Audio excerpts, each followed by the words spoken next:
Namanya pantun persahabatan.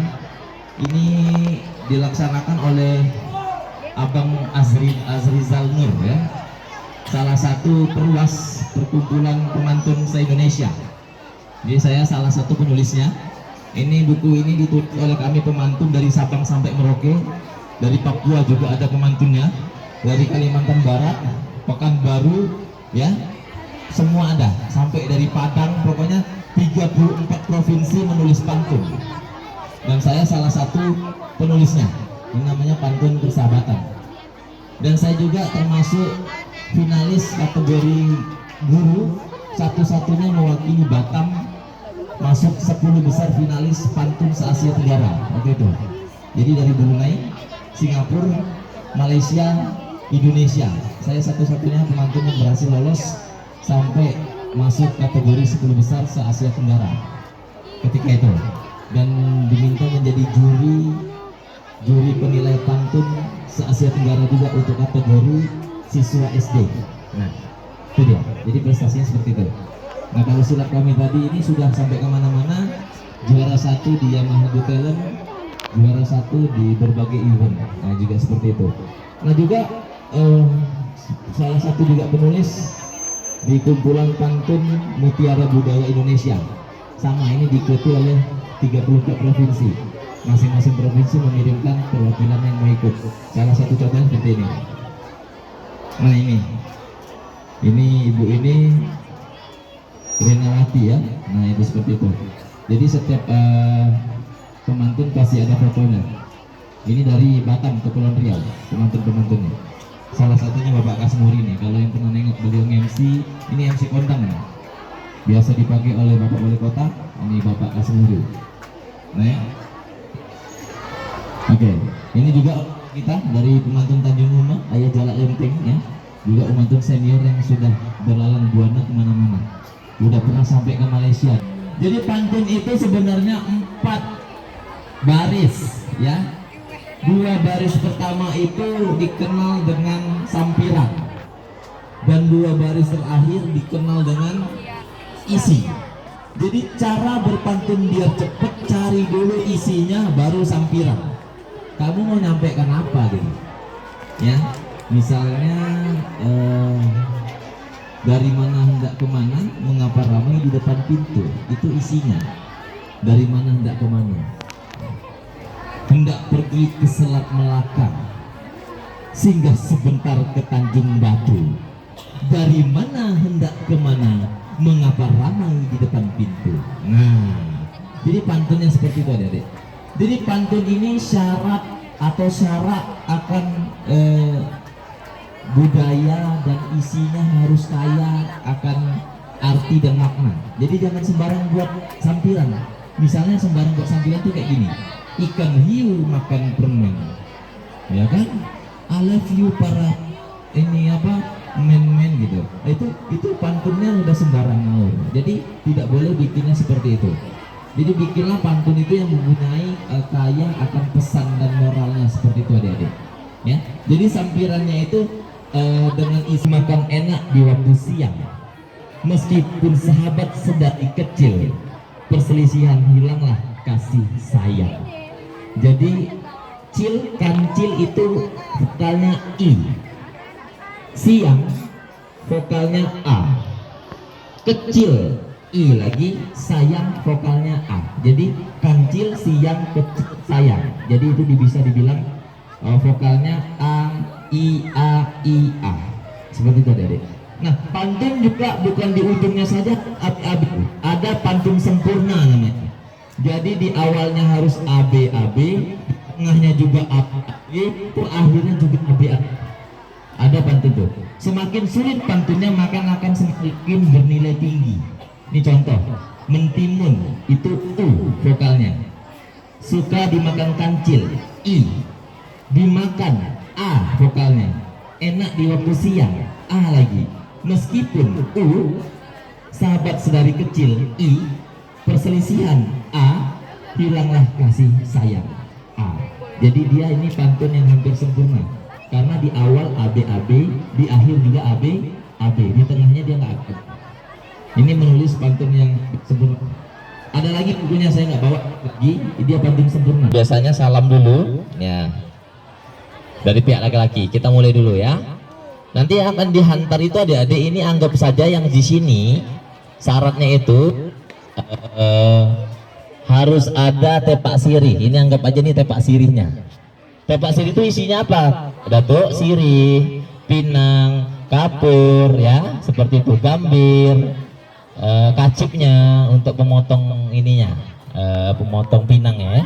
Seterusnya harus ada bunga rampai ini. Ini anggap aja bunga rampai. Bunga rampai itu dari daun pandan diiris-iris kecil, ya. Nanti dikasih wangi-wangian. Nah, itu. Setelah ada itu, apalagi yang wajib, Datuk? Harus ada hantarannya, mas kawinnya, ya mungkin berupa cincin, gelang emas, ya. Seperangkat alat sholat juga biasanya termasuk di situ penambahnya. Anggap aja di sini dalamnya ada cincin, oke? Jadi ini tepak sirih, bunga rampai, cincin. Nanti di sana kue itu hantaran bonusnya saja, sama tas. Biasanya ada sepatu, ada baju, buah-buah, alat makeup, alat mandi, handuk, lain sebagainya. Ini kita contohkan saja 5 benda yang mau kita serahkan seperti itu. Nah, kita mulai ya. Tadi penjelasan saya sampai di situ. Kita mulai dulu. Oke. Biasanya nanti MC sudah nyerahkan ke saya akan mulai. Oke, kita mulai. Anggap sudah MC serahkan. Oke. Assalamualaikum warahmatullahi wabarakatuh. Cincin tuan-tuan dan puan-puan majelis yang berbahagia, dalam acara pernikahan Hairul Nisa dengan Putra Nasution, di mana alhamdulillah syukur, alhamdulillah wa syukurillah, wala ilaha illallah wallahu akbar. Terutama yang saya ucapkan rasa syukur dan terima kasih kepada cece tuan-tuan dan puan-puan yang sudi kiranya datang dalam majelis pernikahan di siang hari ini dalam sangat-sangat berbahagia. Bak kata-kata orang-orang tua-tua dulu, tak ada laut yang tak bergelombang, tak ada sungai yang tak bersampah, tak ada tebu yang tak berluas, dan tak ada gading yang tak retak. Letak itulah sikapnya manusia apabila ada datang kami yang kurang berkenan, apabila duduk kami yang berhimpit-himpitan, apa kiranya ada tegur sapa kami yang kurang enak, kemaafan pula yang kami pintakan 10 jari yang kami haturkan. Selawat ring salam juga marilah kita kirimkan kepada junjungan Nabi besar kita Nabi Muhammad sallallahu tidak berketurunan. Ada perlunya kami mengenalkan dulu asal muasal kami dari mana dan dari mana pula lah kami datang.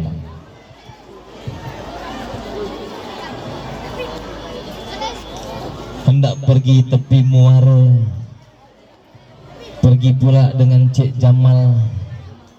Datuk Wisnu diberi nama, ditunjuk pula sebagai juru bual. Nah, itu dia.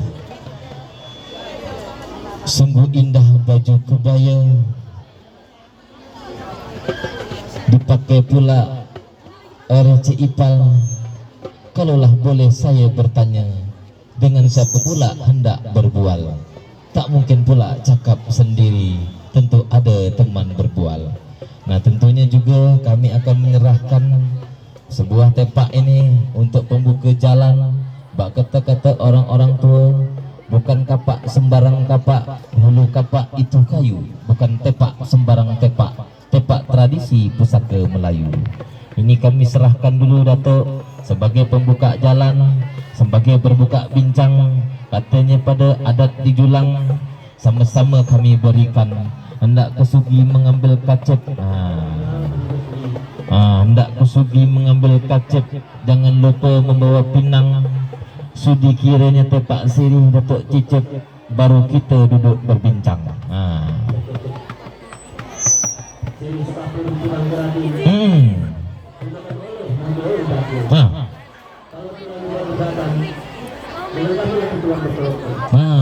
Dengan Datuk berseloke Datuk. Sedap. Tak boleh disimpan tuh, basi. Oh, kalau memang ada hajat jangan disimpan di dalam hati. Ini tuh. Kalau hajat jangan simpan dalam hati Datuk, karena Gunung Bintan hendak dipanjat, Dato. Gunung Bintan hendak dipanjat pula oleh Cik Siti. Datang kemari memang punya hajat hendak mengawinkan di pagi hari ini. Dato. Makanya kami cakap tadi, bukan kapak sembarang kapak, ulu kapak itu kayu, bukan tepak sembarang tepak tradisi pusaka Melayu.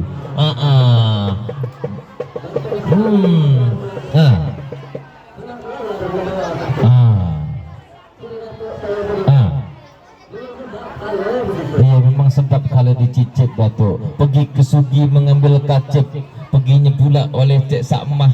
Mengapa sedap tepak sirih Datuk cicip? Sejak kami petik sirih belakang rumah. Sirih petik belakang rumah, maka dia sedap. Oh tidak, Datuk.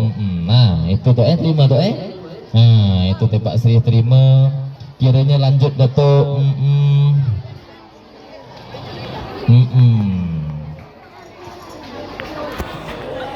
Nyiur kelapa menjuntai-juntai,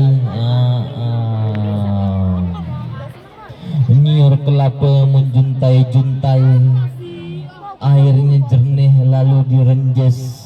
Ini ada 1000 ngerampai, tolong dibagikan ke dalam majelis. Datuk.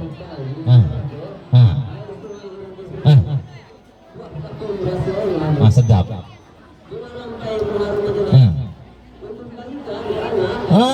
Nak dibagikan ke anak gadis. Bunga air kuala direnjes-renjes, direnjes pula oleh Cik Memen. Mengapa bunga rampai nak dibagikan ke anak gadis? Biar cepat nyusul dia kawin. Itu dia, Dato. Itulah dia. Dia cepat kawin toh. Nanti tapi masih lama lagi, Dato. Bukan budak-budak ni, budak-budak yang kat belakang sana tadi, yang dah tua-tua. Ni Dato. Ni mas kawin tu, Dato.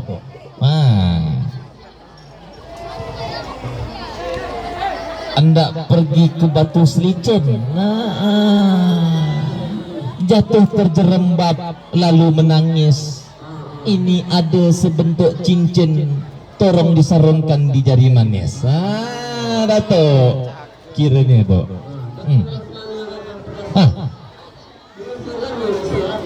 Mak gagah tu musulanun. Surat-suratnya. Datuk nanya surat-suratnya, ni payah juga saya nak cakap ni. Mengeser lanon ke Selat Melaka. Peluru meriam lalu dipental. Datuk bertanya di mana surat-suratnya. Payah nak cakap, tinggal di bantal. Dia beli taruh kat bawah bantal tu, tertinggal. Itu tu. Terimalah dulu tu ini tu. Ni ada tas tu. Ni. Hendak menangkap seekor beluntas. Tangkapnya pula di tepi kuala. Ini ada sebentuk tas. Dibelinya pula di Singapura. Jauh tu, garanti ni. Mahal. Original tu.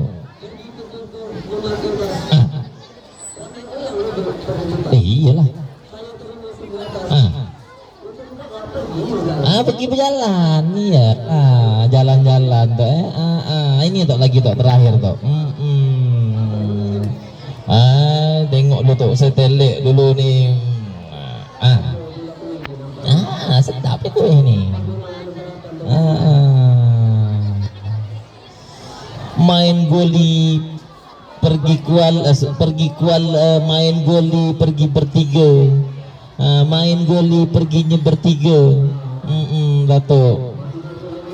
Main goli tepi bertiga, mainnya pula tepi muara. Ini ada kue, mereknya salcisa, untuk dimakan dengan mertua. Datuk. Itu kiranya tu.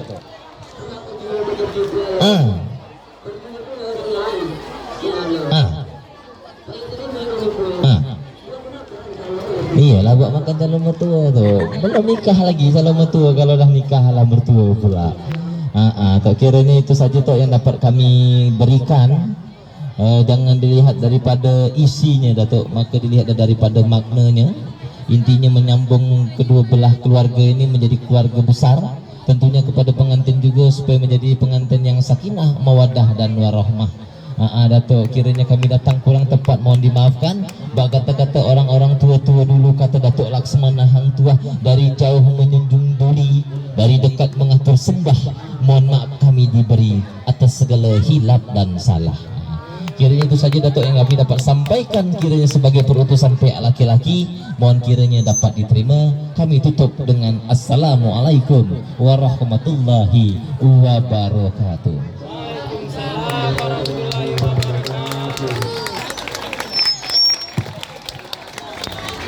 Oke, baik adik-adik, itulah tadi salah satu tradisi dalam adat Melayu, ya, itu tadi menghantarkan daripada hantarannya.